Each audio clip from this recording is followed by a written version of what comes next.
Welcome to the class of social science.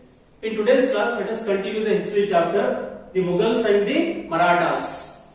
In last class, we discussed about the beginning of Mughal rule in India, who was the founder of Mughal dynasty rule in India and his achievements. Then after his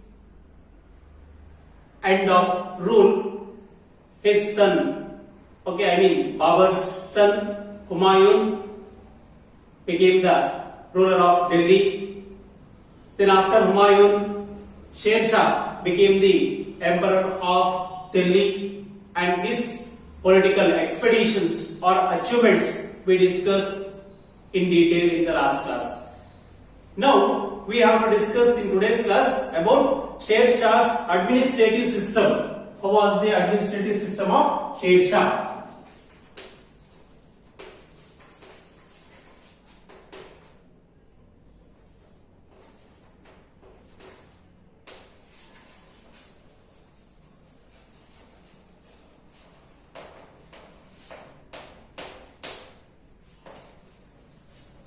Sher Shah ruled just 5 years, but he was very popular in Delhi because of his administrative reformation.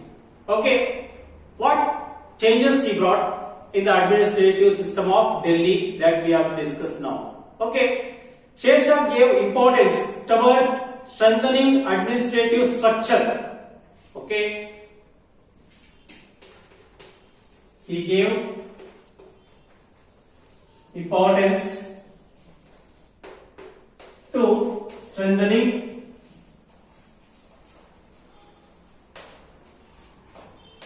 administrative structure.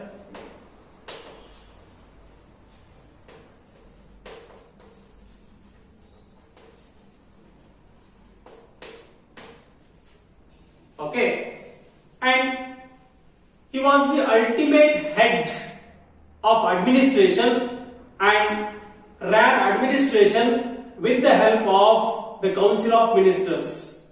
He was the ultimate head. During the time of the rule of Sher Shah, he was the ultimate head.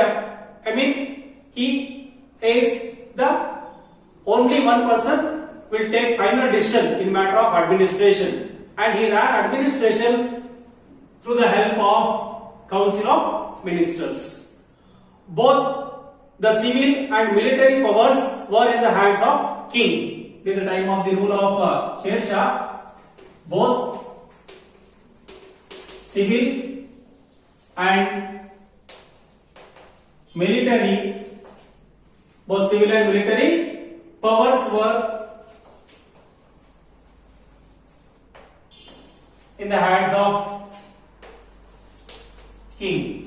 Ultimate power over civil and military matters, it was vested to the king only, and the entire kingdom was divided into sarkar, means regions. Sher Shah divided his entire kingdom into sarkar, which means regions. And paraganas. Sarkars and paraganas are the divisions of Sher Shah's kingdom.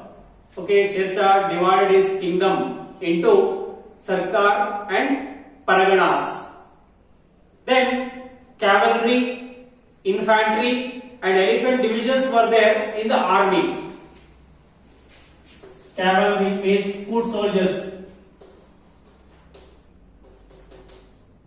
Cavalry means horse force. Then infantry means foot soldiers, and the elephant force were there under the military or army of the Sher Shah. Sher Shah's army included cavalry, horse force, infantry, foot soldiers, and the elephant force. That were there under the army divisions of Sher Shah. Among these, cavalry was powerful.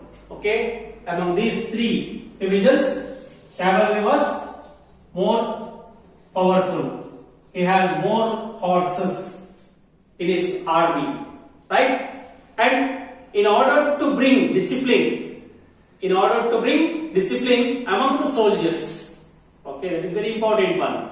Soldier means discipline, discipline means soldier, okay, or discipline means army, army means discipline, right? In order to bring discipline among the soldiers, he started attendance for soldiers. See, he started attendance for soldiers and stamping for horses.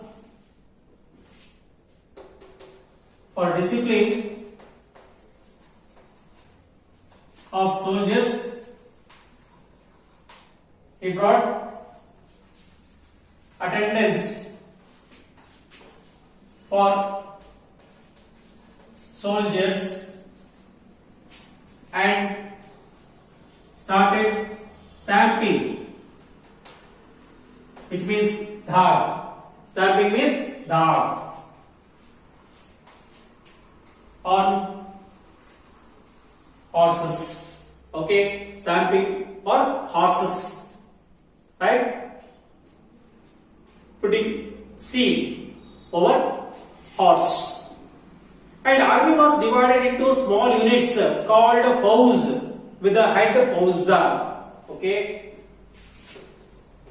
army was divided into small units, that is called as Fauz, and the leader or the head of that Fauz was called as Fauzdar. Fauzdar was the head of the Fauz, means a small unit of army, right?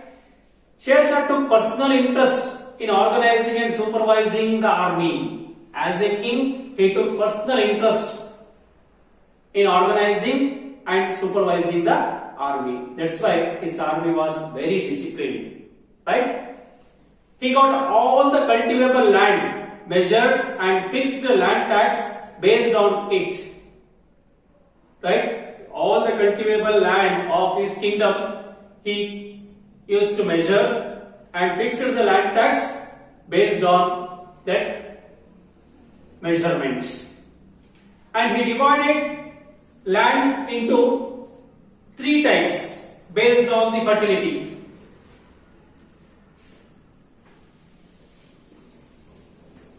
He divided the land into three divisions based upon the fertility of the land. Okay.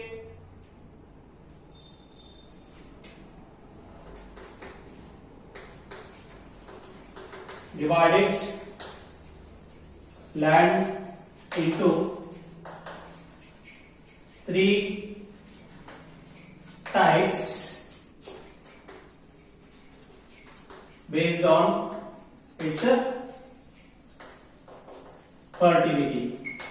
Okay, based upon the fertility of the soil of the land, he divided the land into three types. Okay, good, average and lower, that are the three divisions. Okay, good, average and lower. Good land, average land and lower land based upon the fertility. And the farmers had to pay 1/3 of their harvested crop as land tax. Okay, 1/3 of the crops harvested as a land tax should be paid by the farmers. Okay, farmers had to pay 1/3 of their harvested crop. Okay, among the harvested crop,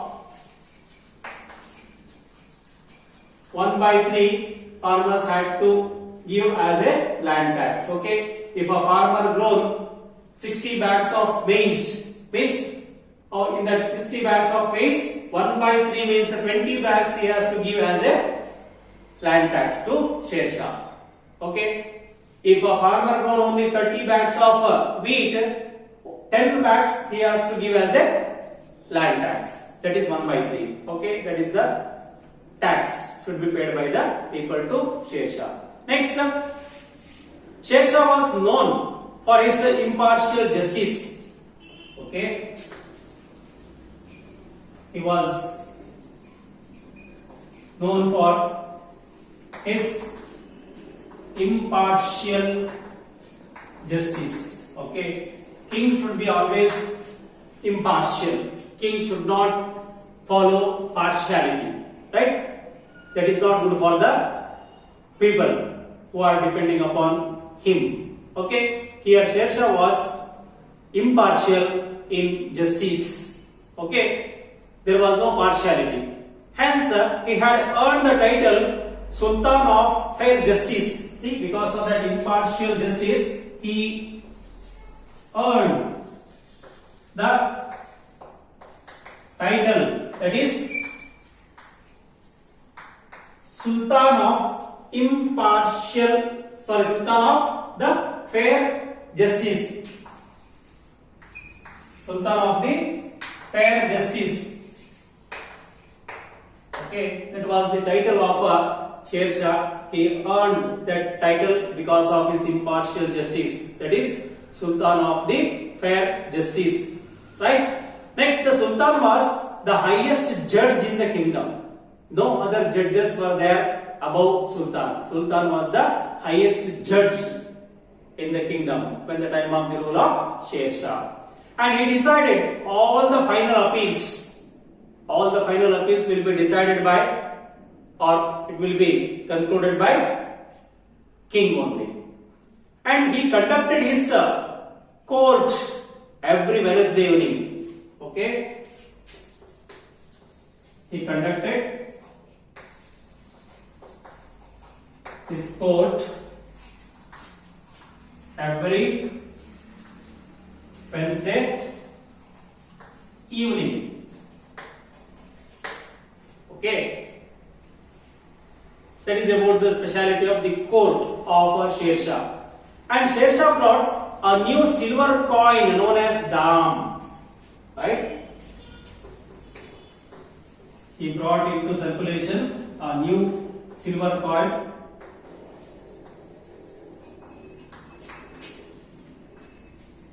What was the name of that? Dam. Okay, Dam was the name of the coin which was brought into circulation by Sher Shah. And the coin weighed 180 liquorized seed. Okay. Weight of that coin, Dam, is 180 liquorized seed. Okay. 180 liquorized seed was the weight of 1 Dam. Okay, 1 silver coin. And all the other Mughal kings continued his practice. Okay, the Mughal kings who came after Sher Shah, they all continued the practice of introducing silver coins. And on either side of the highway, during the time of the rule of Sher Shah, on either side of the highway, shade-giving trees were planted, and 1,700 sarais. Okay, 1,700 sarais. Sarais means shelters of relaxation to travelers. Okay, shelter for relaxation to travelers are called as sarais. In either sides of the highways, shade-giving trees were planted, and 1,700 sarais means shelters for relaxation to travelers were constructed by Sher Shah. Okay, this was the special feature of the administration of Sher Shah in Delhi. Right? These are the important information relating to the administration system of Sher Shah. Right? Hereby Sher Shah's information we completed. Next we will move to the next Mughal king who came to power after Sher Shah. He is the greatest ruler among the Mughals. He is Akbar. Okay. Now we have to discuss about Akbar, how he became Akbar the Great and how he considered as the greatest ruler among the rulers of Mughals in India.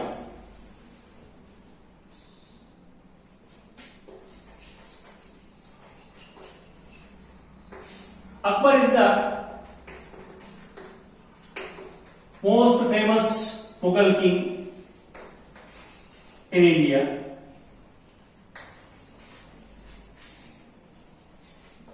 Among the kings of Mughals, Akbar is the most famous. And Akbar was born in Amarkot in Sindh province. He was born in Amarkot, which is in Sindh province. Okay, that was the birthplace of Akbar. Humayun was his father. Akbar was the son of Humayun.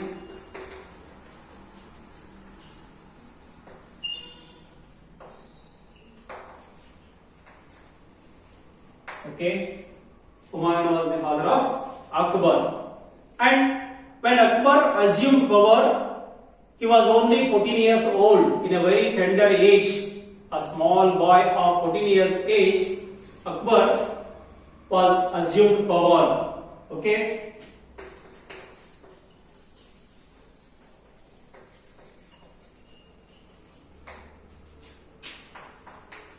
When he was a 14 years old boy, during that tender age, he assumed the power of Delhi as a king.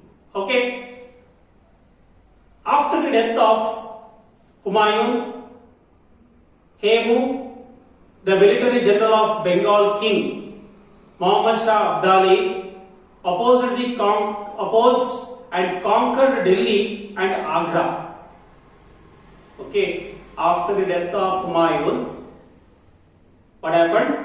Hemu, the military general of Bengal king, Muhammad Shah Abdali, right, opposed and conquered Delhi and Agra. Okay. Hemu opposed and conquered Delhi and Agra.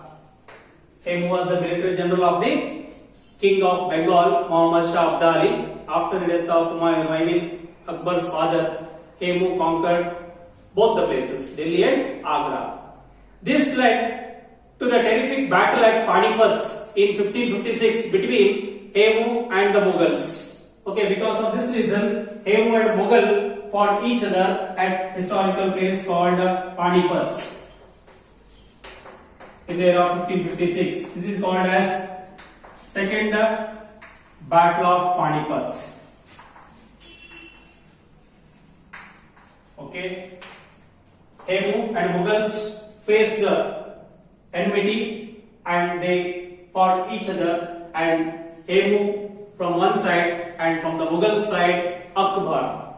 Okay, the second battle of Panipat took place in between the Mughal emperor Akbar and Hemu. Right? This is known as the second battle of Panipat, and Akbar emerged victorious in this battle. Okay, in the battle of second Panipat, Akbar was victorious. Hemu was defeated by Akbar. Okay, Akbar was the winning king in the second battle of Panipat, which took place in the year of 1556. Right? His prime minister and royal representative Bairam Khan came to Akbar's assistance during the war. During the time of the second battle of Panipat, Akbar got victory by the support of his prime minister and royal representative Bairam Khan. His prime minister and royal representative, namely Bairam Khan,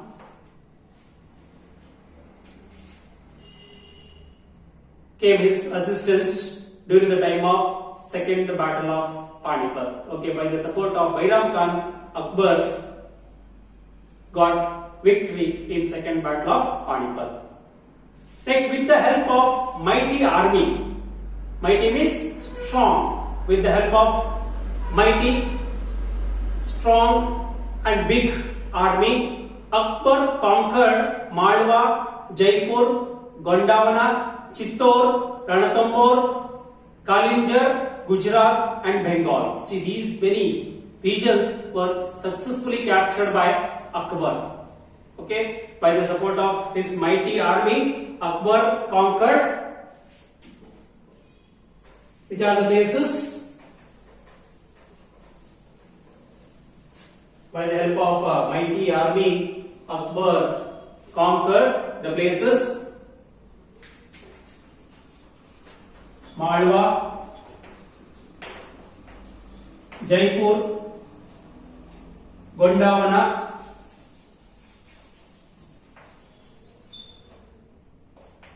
Chittor, Malwa, Gondwana, Chittor, Jaipur, Ranthambore,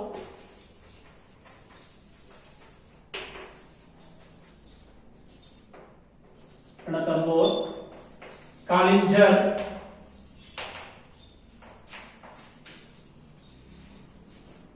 Bengal, Gujarat and other places. Okay, Kalinjar, Gujarat, Ranthambore, Bengal, Chittor, Gondwana, Jaipur, Malwa. These are the places captured by Akbar successfully by the help of his mighty army. Okay, then the Battle of Haldighat. Battle of Haldighat is the most significant battle in the history of medieval India. Battle of Haldighat.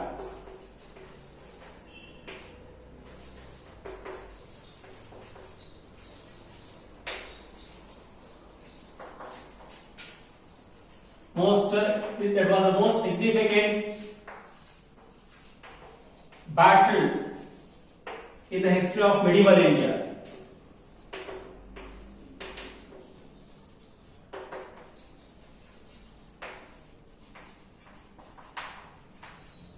Reason is that why it is considered as the significant war in the history of medieval India. After the death of Chittor king Rana Uday Singh, after the death of Chittor king Rana Uday Singh, his son Rana Pratap Singh came to power. After the death of the Chittor king Rana Uday Singh, his son Rana Pratap Singh came to power, and Akbar sent his powerful army under the leadership of General Man Singh and Asaf Khan to fight against Rana Pratap, and in the battle at Haldighat, the Mughal army was victorious. Okay.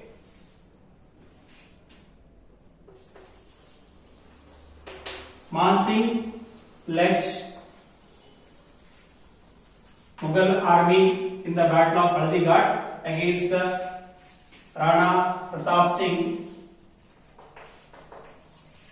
of Chittor. Okay.